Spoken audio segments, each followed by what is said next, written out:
Hitting a ball over 300 yards like that is impressive. But what's really impressive is the fact that not that long ago, I was laying in a hospital bed with a broken neck. That's right. I broke C1, your top vertebrae, in a mountain biking accident and had 4 neurosurgeries to not only help save my life, but also to allow me to return back to the game that we all love. In doing that, I went through a lot to try and rebuild my golf swing and get myself back to where I can hit the ball like that, swing like that again. But really, the secret to my success has been how I've swung the club for so long that's allowed me to not only play golf again after such a tremendous injury, but also play not only pain-free, but I don't even get sore or tired. I can hit a ball like that all day long. You want to know the secret to my success? Well, listen up, because renowned neurosurgeon Dr. Mitch Supler is going to talk about what the secret to my success is and how you can apply this to your game and play pain-free golf for the rest of your life.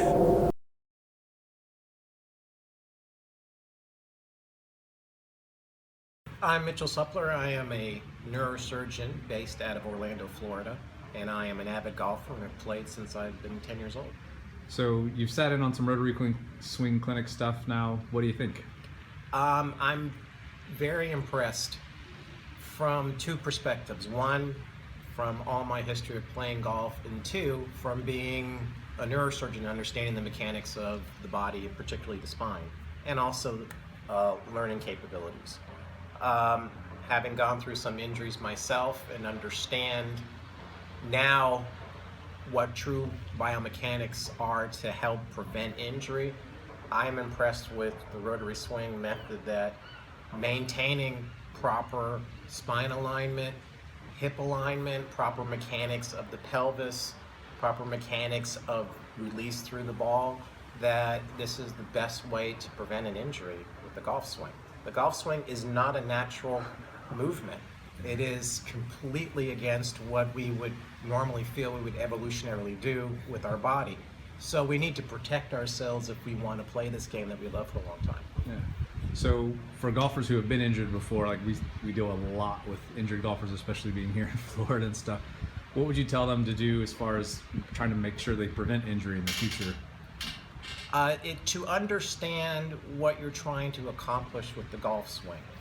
And with that, your step-by-step method of proper setup, which could, if you're set up improperly, that may mean that you're going to have poor swing mechanics from the beginning. So proper setup, proper understanding of what the core does, proper understanding where your takeaway is related to your core movements, your weight shift as it relates to lateral movement with some rotary movement, not extreme of one, not extreme of the other. That combination allows you to be in a position at impact that has the least stress on your body. Right. I was raised in the 1970s playing golf, and my original instructor had me drive my knees through the ball, and I had this big old reverse C. When I'm 13, I can do that. When I'm 54, I can't do that. If I want to be able to have surgery, the rest of the week to make a living. So,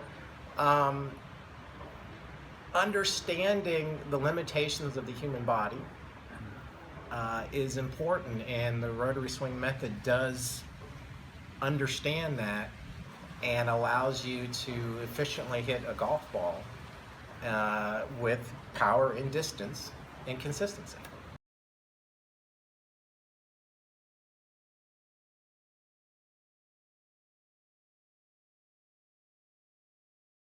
My father came to me when I was 10 years old and said, "Would you like to learn how to play golf?"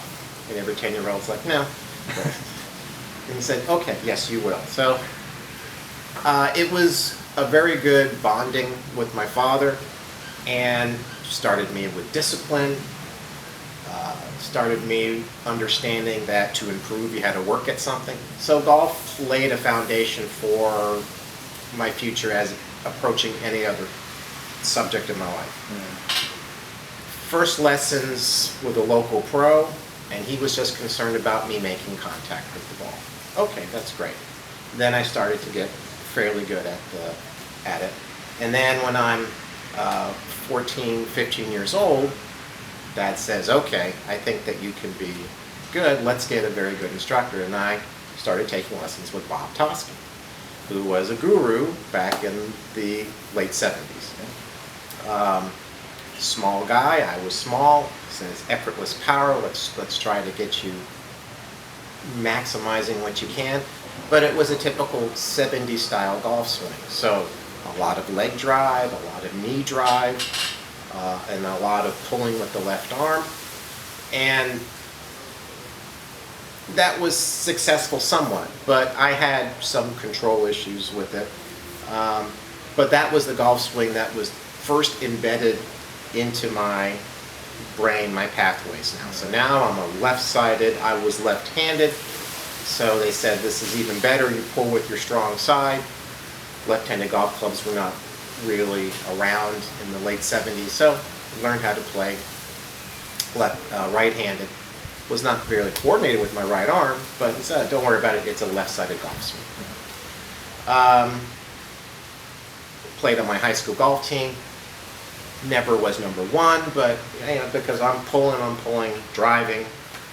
Then I go into college, into medical school. Golf game kind of gets dormant, but then I come back, and now I'm taking golf lessons from University of Florida assistant coach for their golf team. And now it's a completely different concept. Now he wants me to turn.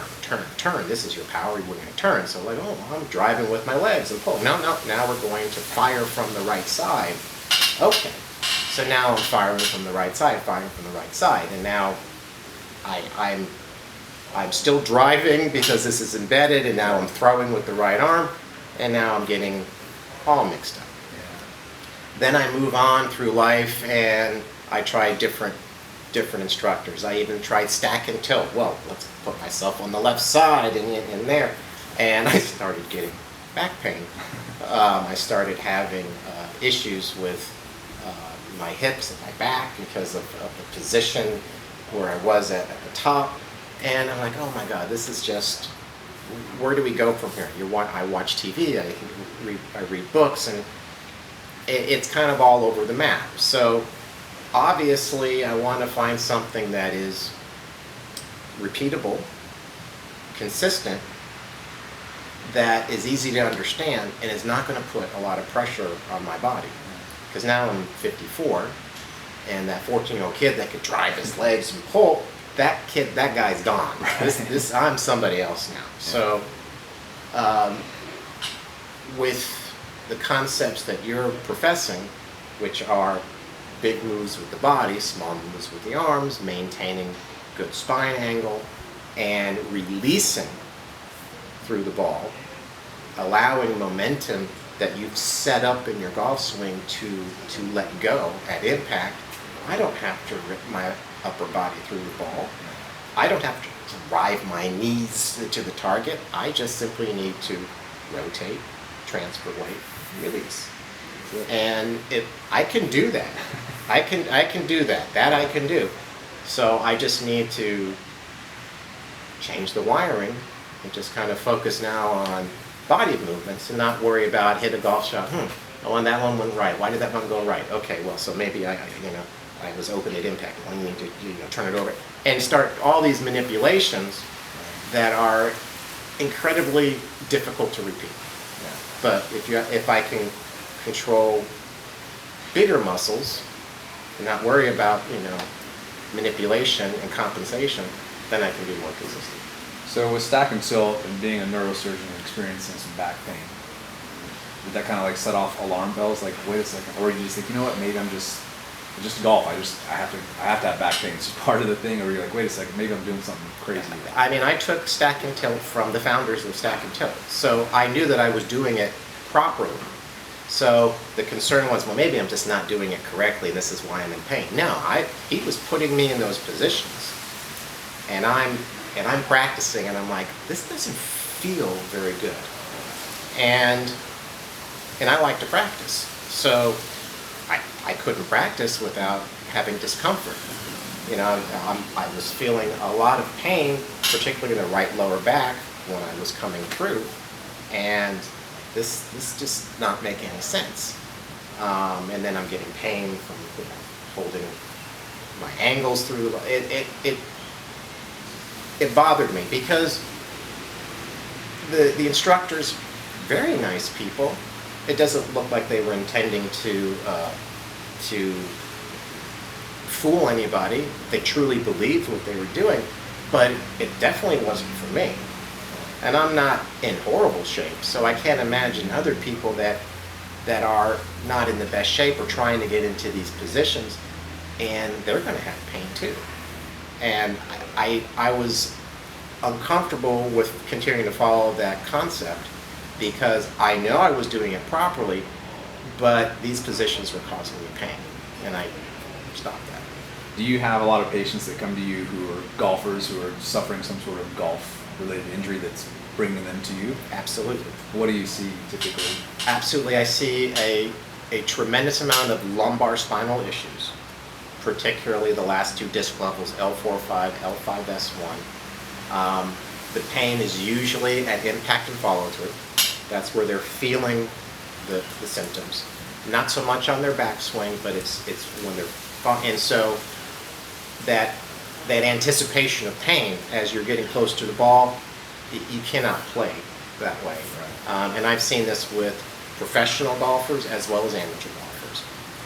And the professional golfers, I'm seeing them come to me younger than I used to see them. And so now I'm seeing them in their late 20s and early 30s. Jeez. Coming with these issues, and they have multiple disc herniations, maybe not that large, but they're certainly bothersome. They can't practice, and if they can't practice, they can't improve, and they can't put in the practice rounds, they can't play in the pro-ams, and this affects their career.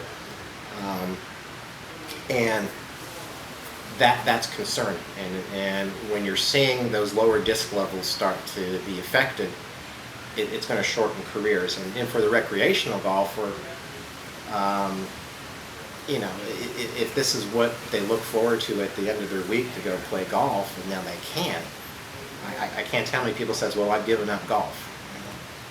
And they want me to do a surgery so they can go play golf. Well, surgery may help some of the symptoms, but then we have to get to the core of why this happened to them. Exactly. And then change their mechanics such a way that this doesn't happen again. How do you do that? I mean, obviously as a surgeon, they're not coming to you for golf instruction advice, but at the same point, you know that if you fix them and they keep repeating the same movement patterns, you're going to see them again, right? Right. I mean, it's just unavoidable. So I explained to them that this is the beginning. So the surgery is not the end point, it's the beginning. So now we correct an issue that may be causing them pain, whether it's compression of a nerve that's giving them leg pain. Perhaps they did need a fusion. So let's say now we've recovered.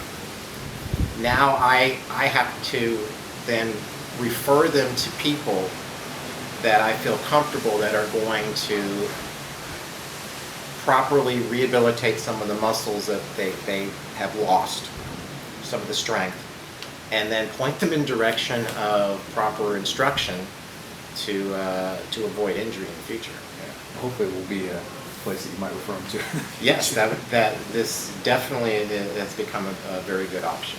Yeah. So one of the things that I think we talked about a little bit yesterday is the recurring trend that we're seeing of younger and younger players that, in my opinion, we're going to see more of this, and a decrease in older players playing golf as they get into the 40s and 50s. I think the pro levels are just going to change a little bit because of the way instruction is today and the way that the golf has shifted to be such a power game. What do you think you're going to see in the future with golf and the younger golfers that you're already seeing coming in? Unfortunately, I think because of the emphasis on the power game and because the technology has driven the game in that direction, the professional golfer, I think, is going to have a shorter career. So the golfers that are powering it out there now, Jason Day, Rory McIlroy, Justin Thomas, these young guys that are just ripping through the ball. Rory McIlroy has already had injury. Jason Day has already had injury, and they're not out of their 20s.